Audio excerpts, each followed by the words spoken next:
Hey, it's Matt here with another interview question. This walkthrough has been requested by multiple users on StratusCrutch, as it seems to have become quite a popular question. It's a very interesting but quite a difficult one that Amazon recently used at data science interviews. Please subscribe to our channel to stay up to date with the latest interview questions.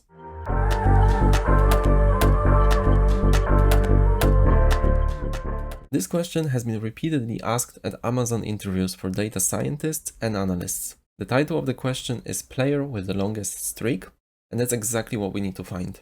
We're given a table with tennis players and their matches that they could either win, denoted with a W, or lose, denoted with an L. The task is to find the longest streak of wins. The question then explains that the streak is a set of consecutive won matches of one player, and that the streak ends once a player loses their next match. We're also being asked to output the ID of the player or players and the length of the longest streak. This is a hard question because the task of identifying patterns, especially in time, is difficult in SQL. Something that can easily be solved in other programming languages using loops, in SQL requires an elaborate and clever approach. Because of that, while it's not common to use SQL in practice to detect streaks, this makes a really good interview question that companies, such as Amazon, like to ask. But before we start devising a solution, let me share with you the 3-step general framework to solve any data science problem. It's especially useful for solving interview tasks, as given the stress, it's life-saving to have a systematic way to approach any question. It also comes useful in general, for example, in your data science career. The idea is to first understand the data, then formulate the approach by writing a few general steps that can lead us to a solution, and finally, write the code based on this high-level approach. Let's start by looking at the data that we have available to solve this question. Usually at an interview, you won't be given any actual records, but instead you'll see what tables are there and what are the columns and data types in these tables. However, in this case, the question already provides us with a lot of information about what the data look like. It says that we are given a table of tennis players and their matches, where the result of a match, either a win or a loss, is stored as a letter W or L. And looking at the data set that we're given, it all checks out. There is only one table called Player Results, and it only has 3 columns. There is a numeric ID of a player, the date of a match, and the result. From this we can deduce that each row represents a result of a certain player that they obtained in a match that took place on a certain date. The next task is to formulate the approach, or set out a couple of general steps that we'll follow in order to solve this interview question. And choosing the first step is not that obvious, but probably the best idea to start is by finding a way to differentiate between different streaks of one player in such a way that the SQL engine understands it. So if a player wins a match, how do we know that it's a part of one streak and not another one? The best approach is to assign a number to each result in such a way that 2 results from the same streak have the same number to it or the same value, and matches or results belonging to different streaks have different numbers. This way, we're creating sort of an ID for each streak. And there are actually several methods to do it, and in this video I'll show you the 2 most interesting ones. The first one uses 2 window functions, each with slightly different parameters, to create 2 new columns of numbers, and if we then subtract these numbers, it will produce the streak identifiers that we're interested in. And the other approach involves counting, for each match result, how many times a player had a different result earlier. I know it sounds complicated, but don't worry, I'll explain both approaches before we actually start coding. But for now, let's finish formulating the approach, because once we complete this first step, the rest becomes rather simple. We can use these streak IDs or streak identifiers and aggregate the data by streak while counting the rows. In this way, we'll obtain the number of games or matches in each streak, or in other words, the length of each streak. And at this point, we'll know obviously the length of each streak of either wins or losses for each player. Let's remember that in the context of this question, a streak is defined as a set of consecutive won matches. So in the first step, let's filter the results to only leave the streaks of won matches, or the winning streaks. And once we have this list of winning streaks and the lengths, it's quite straightforward task to find a player who have the longest streak. There are several methods to do it, so maybe let's use the rank function and our window function, and then the 4th step will be to assign the rankings or rank values to these different streaks based on their length.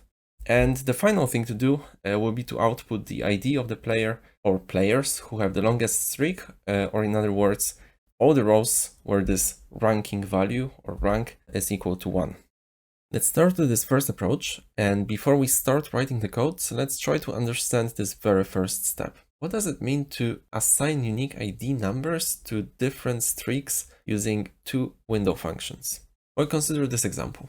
Let's have a player who first won 2 matches, then lost 1 match, and finally won another 2 matches, followed by 1 more lost match. So we have 6 matches in total, with 2 streaks of length 2 divided by a single loss. Initially, there is no easy way to tell that the matches number 2 and 4 are from different streaks.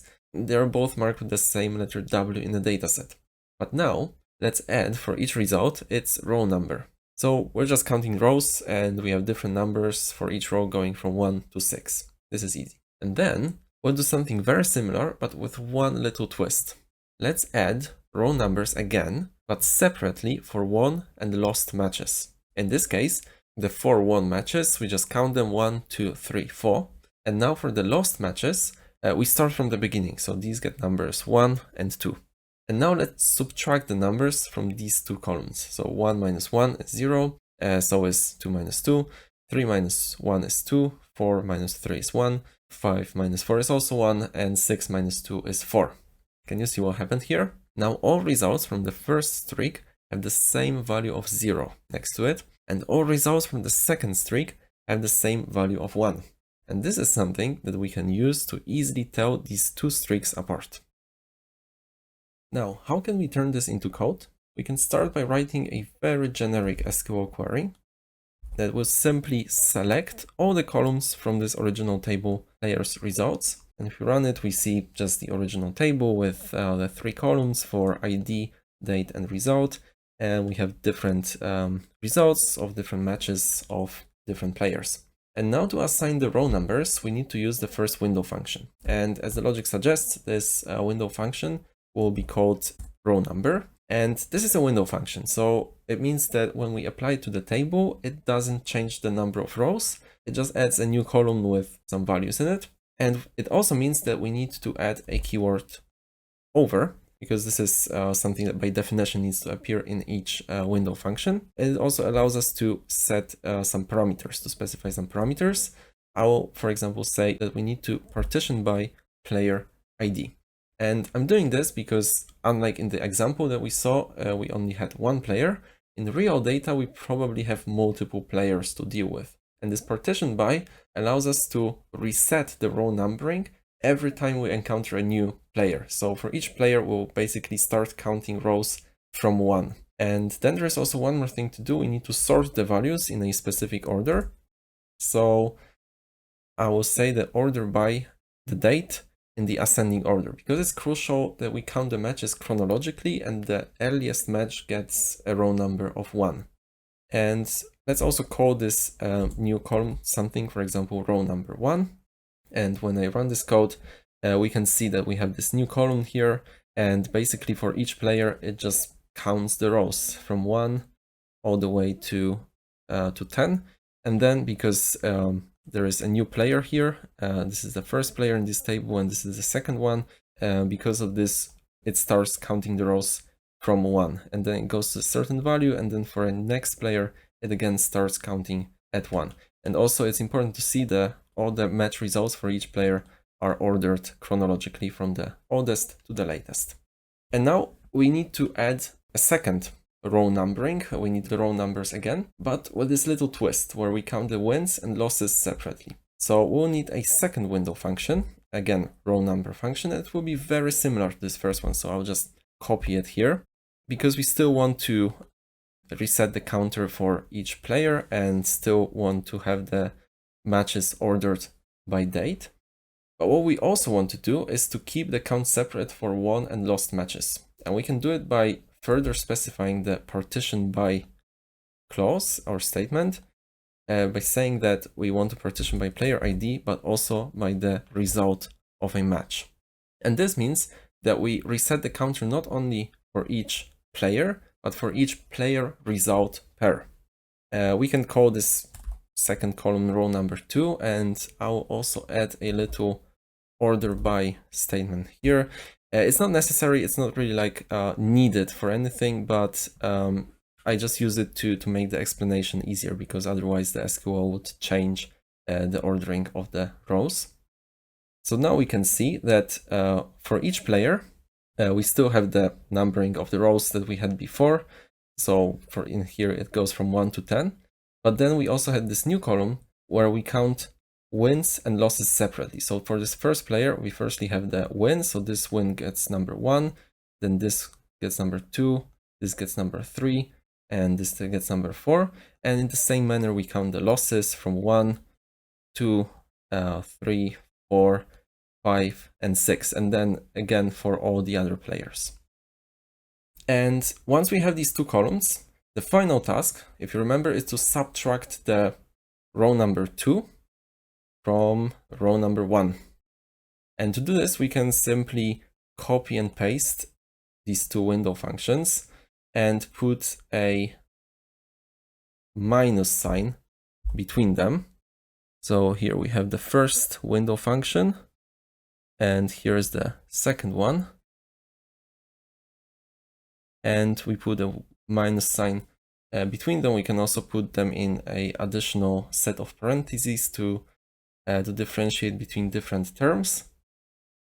And we can call this, it will be basically a new column, or we can call it a streak ID, because this will allow us to differentiate between streaks.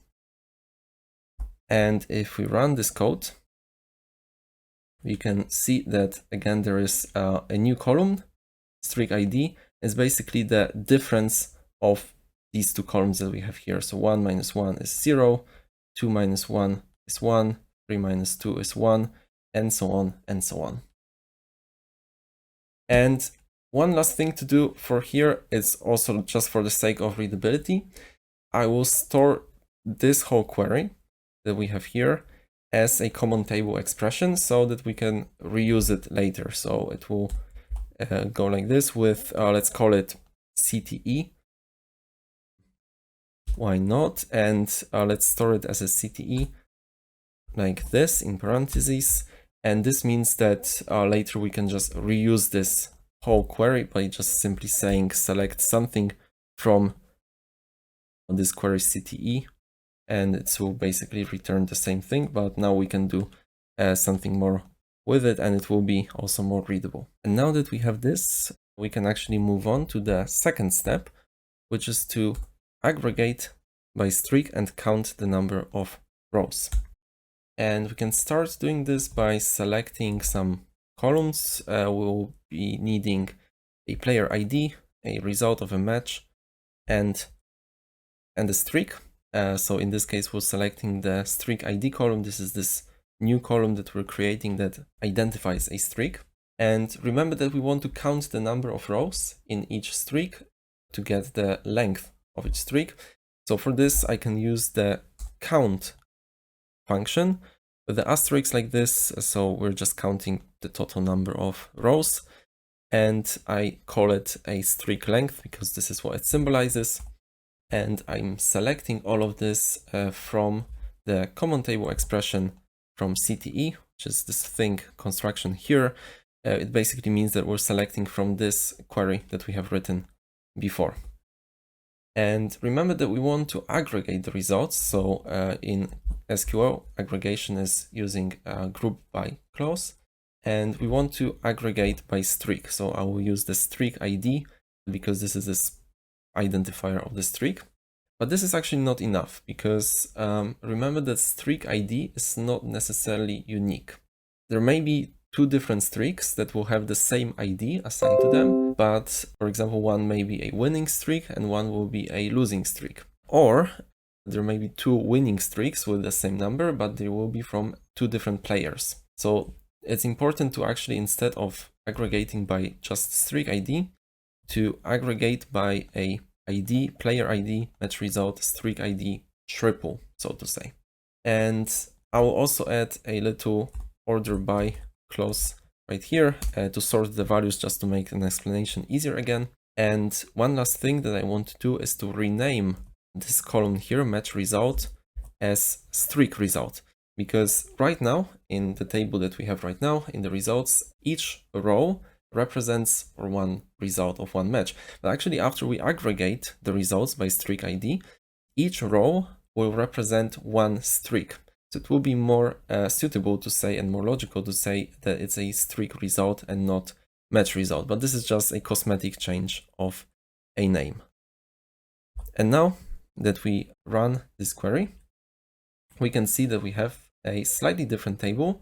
And as I mentioned, each row now corresponds to a streak and not a match. So we can see that first player had a winning streak of length 1, then a losing streak of length 2. So they lost 2 matches in a row. Then they won 1 match, and then again they had 2 different streaks of length 2. These were losing streaks, and another winning streak of length 2. And we can see also the similar thing, the similar results for other players. For example, this player had 1 losing streak of length 2, 1 winning streak of length 5, and then 1 losing streak of length 3, and so on and so on. But of course, we can see all these different streaks, and we're actually only interested in winning streaks, because now if we consider it and we try to select what is the longest streak, we can see that 7 here is the longest streak that we have in this data, and we would say that the player 405 has the longest streak, but actually it's a losing streak. And according to the definition in the question, we're only interested in the streaks of won matches. So how we can do this, how we can fix this, is to add a condition or a where statement right here to say that we're only interested in these matches where the match results are equal to W, or these are won matches. And if we run this, now we can see that we only have winning streaks left in the data. And again, we have different players and which streaks they had and what were their lengths.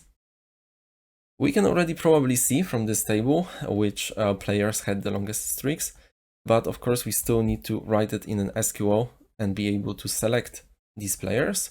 So what we can do is to use the ranks window function to rank the streaks from the longest to the shortest. And to do this, we need to add another column using the window function rank, like here. And again, window function, so it needs to have the over keyword. And basically what we need to do is we need to rank these all these streaks according to a certain ordering of them. And we need to order them by the streak length, by the number of rows in each streak. So by this function, this is exactly the same function here, in the descending order. So from the longest to the shortest. And I can call this table something, for example, rn key, or rn for rank. And if we run it, we can see that we added this rank table, this rank column to our table. And we can see that the streaks, the 2 winning streaks that are the longest, so with the length 5, were assigned the rank of 1.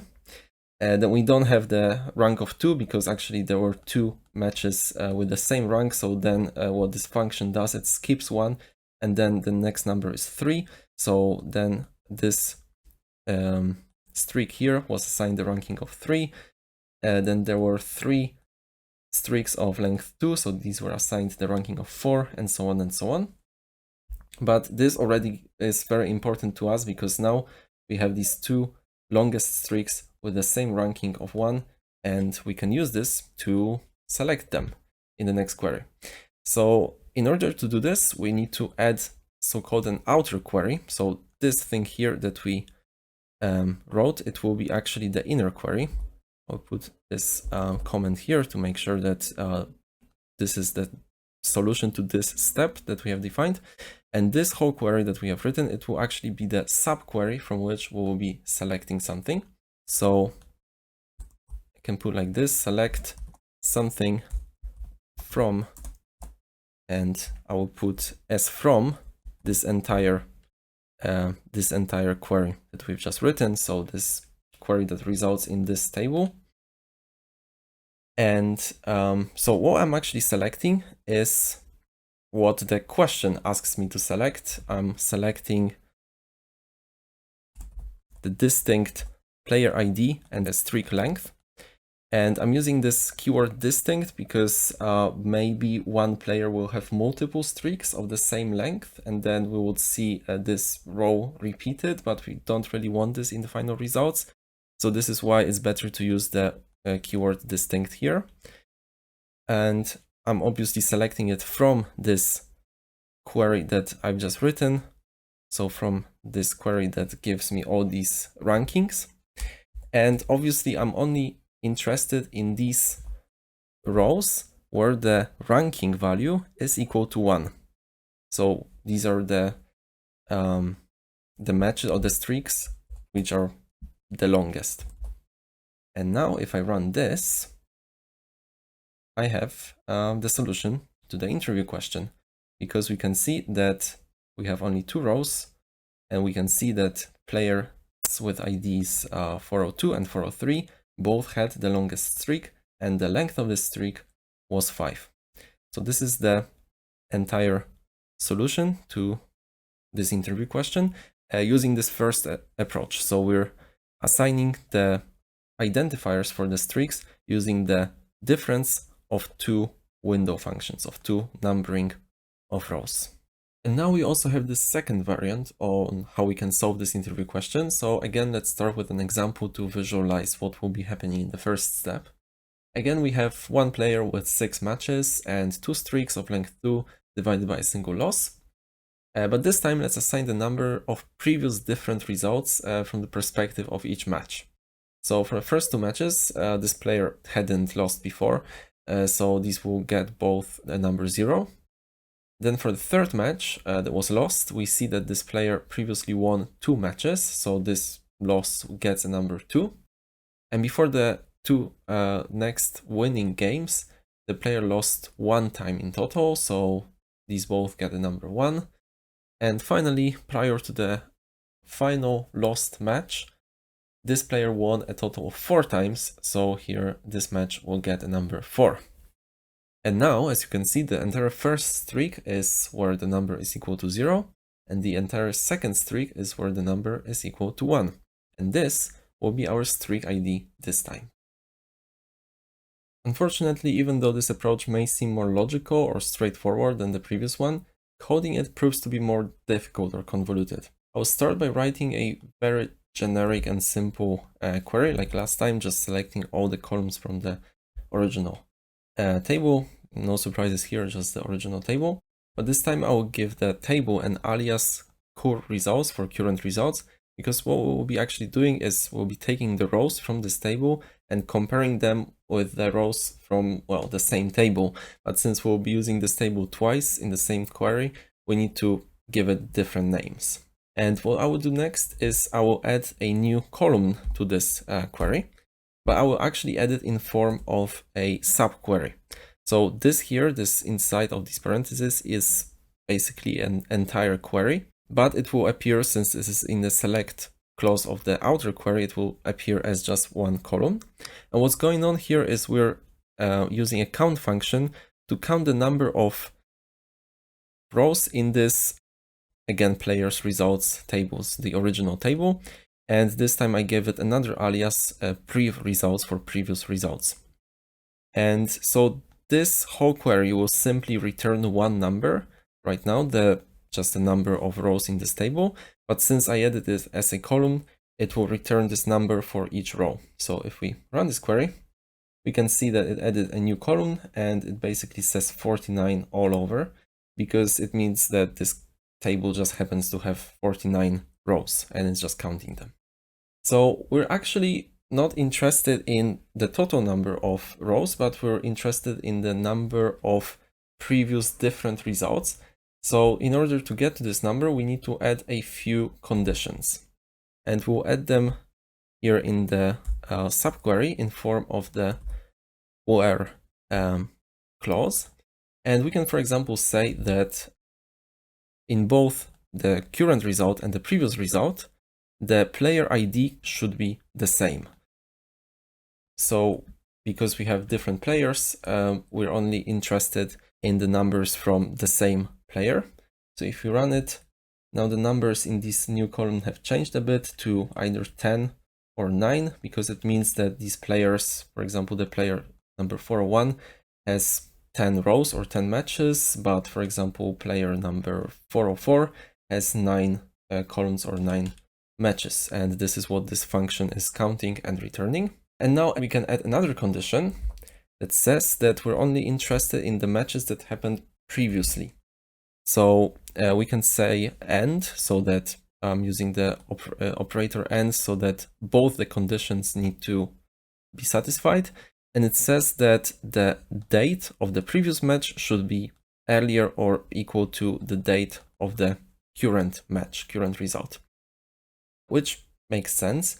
And now if I run it, it's basically similar to just counting the rows, something similar to what we did before in the previous approach, because we're just counting for each match how many matches happened either before or on the same date than this match. So it just goes to 1, then for this match 2 matches happened before, so the number is 2, and so on and so on.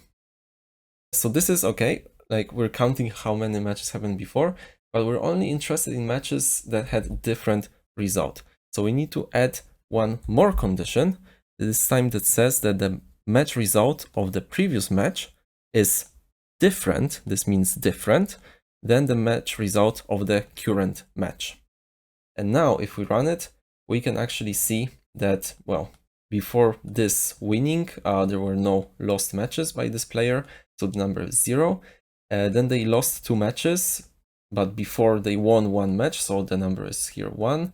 And then for this winning match, before this they lost 2 matches, so the number is 2, and so on, similar to what I showed you in the example. And these numbers obviously reset when we had another player. So this player 402, this was the first match for them, so before they didn't lose any match, so this will get number 0.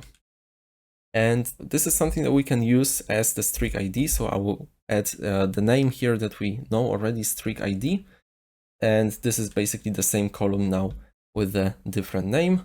And again, very similar as in the previous case, I will store this whole inner query as a common table expression, as a CTE, just like this, so that now we can select something from it if we want it, and we can reuse it later, just like this. And now the rest of the story is pretty much the same as before. So we need to aggregate by streak and add the number of rows, so number of streaks. So I will use pretty much the same query as before. So we're selecting the columns that are interesting to us. We're using the count function. We're selecting this from the common table expression, so from this query here. And we're also aggregating the results by this triple of player ID, result, and streak ID, and this ordering just to make things easier to show. And if we run it again, each row represents now 1 streak that is either winning or losing streak, and we have the length of a streak for each player. And now if you remember, the next thing we did was just filtering the streaks to only have the winning streaks. So this is what we can do with the where statement, that match result needs to equal to W, and this results in just the winning streaks and their lengths. And the next step was to assign the ranking to streaks from the longest to the shortest. So we're just adding a new column with the rank function. Everything is exactly the same as before. So this gives us the ranking depending on the length of a streak. So again, the longest streaks with the length 5 get the ranking of 1. And the last thing is to put all of this in a subquery, just like this. We need parentheses here, and we need a condition that the rank needs to be equal to 1. So the ranking happened here, and the output and the final query is right here. And then we should be able to run this and have the same result as before. So 2 players, both with the longest streak of 5. And this is the entire solution that we used to generate this result. Both solutions that I have shown you today are correct and produce the expected result for this interview question. But can it be that one of them is in fact better than the other? The second solution is probably a more logical way to approach this problem of identifying streaks, and so it will be easier to figure out on the spot or by someone who never encountered such a problem before. But looking at the code, the first solution seems to be more compact and cleaner, especially when you consider that we don't really need these row number 1 and row number 2 columns. These 2 window functions are already included in the subtraction step, and I only put them there for the explanation purposes. What's more, the first approach is also faster and more efficient. That's because in the second one, we need to retrieve the data from the original table twice. Notice the 2 from statements in the CTE instead of just once. This becomes important in case if the dataset we're dealing with is much larger. Window functions are also faster and generally preferred method of processing data in SQL, definitely something worth showing off in an interview. I hope you enjoyed this explanation and learning how to deal with streaks in SQL. As you saw, there are multiple approaches and solutions to this problem. So my advice is to practice answering interview questions by constructing solutions to them, but always try to think of other ways to solve them. Maybe you'll come up with a more efficient or more elaborate approach. And lastly, don't forget to stick to our framework for solving any data science problems.